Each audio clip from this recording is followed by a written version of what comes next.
पोखराबाट काठमाडौँतर्फ जाँदै गरेको ग 2 ख 1421 नम्बरको यात्रुवाहक बस अहिले बिहान 1 बजेर लगभग 15-20 मिनटको बीचमा बेनीघाट रोराङ गाउँपालिकाको चरौदी नजिकैबाट त्रिशुली नदीको किनारमा खसेको छ।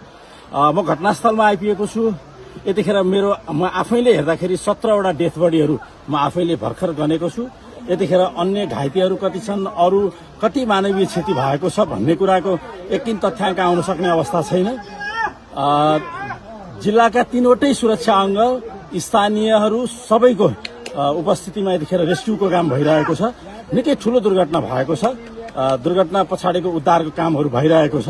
थप विवरण हामी योभन्दा पछाडि पनि तपाईलाई जानकारी गराउने नै छौं। दुर्घटना स्थलमा रहेको छु। निकै ठूलो मानवीय हताहती भएको हुनाले यतिखेर उद्धारको काम भइरहेको छ।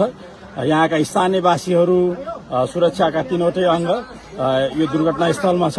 निकै अप्ठ्यारो ठाउँमा त्रिशुली नदीको किनारमा भएको हुनाले पनि, रातिको समयमा भएको हुनाले पनि यो रेस्क्युको काम निकै कठिन भइरहेको छ। त्यसमाथि सुरक्षा निकायसँग अथवा उद्धार सामग्रीहरू कुनै पनि तहमा पर्याप्त नहुँदाखेरि पनि अलिकति अप्ठ्यारो भइरहेको हामीले महसुस गरिरहेका छौं। थप विवरण फेरि हामी तपाईलाई जानकारी गराउँदै गर्नेछौं।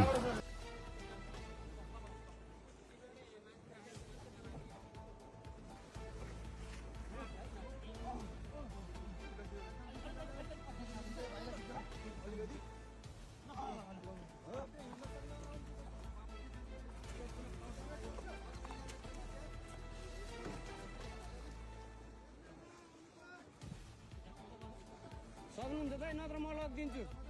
अरुण दाइ बेजान म लगिदिन्छु।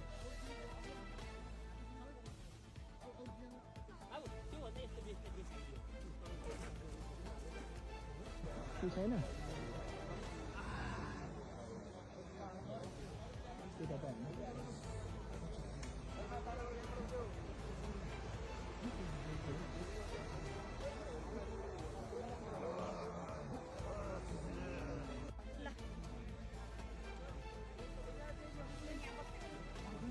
यति बेला ढुङ्गामार्फत बिरामीहरूको उद्धार